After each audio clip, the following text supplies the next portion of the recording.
Hello, and welcome to Freaky Fridays. Before we get started today, I would like to give a shout out to a good friend, Linda S. She helped me with a problem I was having concerning references and what's written and what's not written and different versions of stories, and I really appreciate it. Linda has been a friend of mine for over 10 years, and she is also a fellow guide, and she's my mentor as well. So her solution to this problem of multiple stories is just to state it to you that yes, there are different stories out there, they have different content, but most of them have the same ending, which is good. So it's pretty much up to us to tell the people that we're teaching or guiding for that there are different versions, and we choose to select the one we did for different reasons. So thank you, Linda. I appreciate it. Today's story happened directly after the Battle of Gettysburg. There is a convent in Emmitsburg, Maryland called the Daughters of Charity, and 16 nuns were sent up to Gettysburg to help out with the wounded in the hospitals. There was a priest that came with the nuns named Father Burlando, and the head nun was Sister Camilla O'Keefe. And the nuns she brought up were eager and willing to help out. There was one nun in particular named Sister Serena. Her last name was Klimkowitz. And Sister Serena was a young nun. She was a fairly new nun. So this was a big deal for her to come to Gettysburg to help out. She was stationed in the Presbyterian Church on Baltimore Street in town here. And she was assigned to a soldier who had had a head wound. Apparently shrapnel had cut into his scalp, so he bled out a lot, and he was also in a coma. They didn't know if he would make it or not. So she was assigned to clean the blood from his head so they could, open his eyes and look to see if there was any sign of life in there. Serena began washing the young man, who was a Union soldier, by the way, and it took a long time because the blood had caked. His eyes were caked shut with blood, dried blood, and it was an arduous task for her.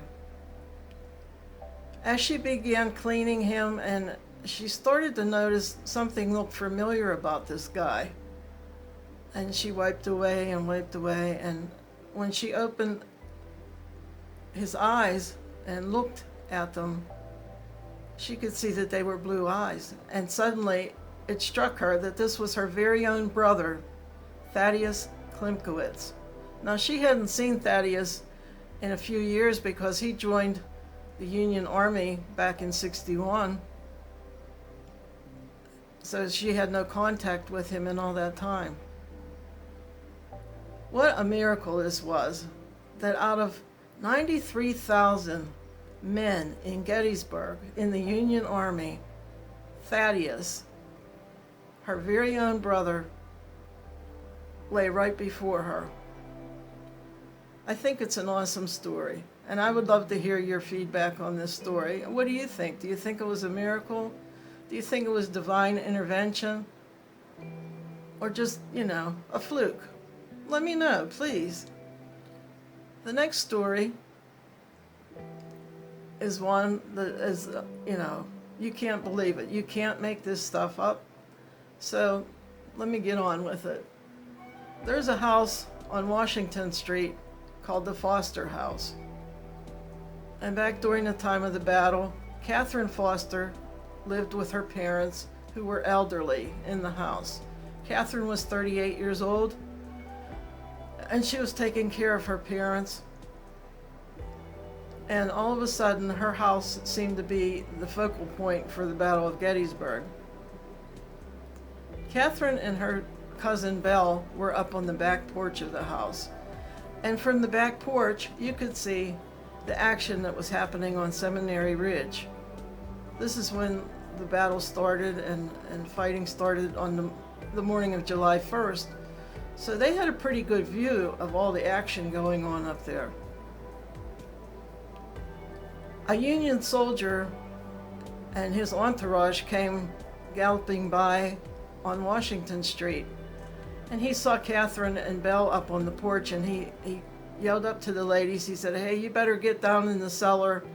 You know, trouble's coming. It's going to be very dangerous for you. Please go in the cellar and stay there until you get further notice."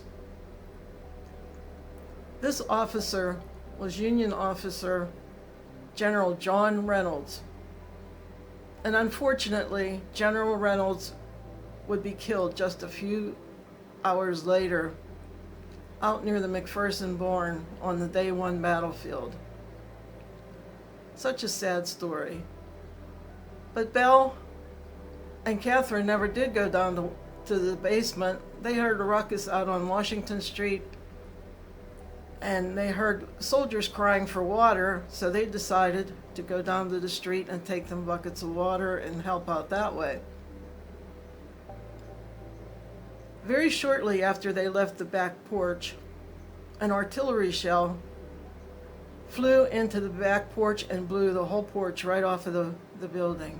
They would have been killed for sure had they not gone down to Washington Street and, helped the soldiers out. Still another shell hit the south wall of the house. That would be the street near High Street is where the south wall is. And it took out a lot of brick and did a lot of damage. And still a third shell came in the back in the same place where the first artillery shell hit, but it came right through the wall, into the house, rolled down the steps, and came out on Washington Street. Apparently, the artillery shell was a dud. Thank goodness for that. It must have had a bad fuse or something because it did not explode. And as if that weren't enough, Mr. Foster was held at gunpoint by two Confederate soldiers who demanded $50 in cash from him. He laughed and he opened his wallet and he said, here's what I have. I have $3. And the Confederates took the money, and it's a good thing he had that little bit of money, because they would have killed him if he didn't give up anything. So because of all these events, it's said that the Fosters had the luck of the Irish, and they certainly must have. Their house sustained the most battle damage of any house in Gettysburg. Now later on, in the year 1889, Catherine Foster went to the city of Johnstown, Pennsylvania. She went to visit some of her family members and her cousin Belle, who was in Gettysburg with her that day. Some of you may have heard of the Great Johnstown Flood. It killed nearly 2,000 people. Their houses, their belongings were all washed down the valley, and it was a very high death toll. But guess whose house stayed high and dry on that day in 1889? Yes, the Foster house. The luck of the Irish continued. Like I said, you can't make this stuff up. It's really unbelievable, but it's a true story, and it really happened. Please let me hear from you. I'd like to hear your opinions and whatever you think about these kind of events. Gettysburg has so many stories. I will never run out of stories to tell you because they've all been recorded. And I hope you enjoyed hearing them. Take care, and I'll see you next week on Freaky Fridays. Bye-bye.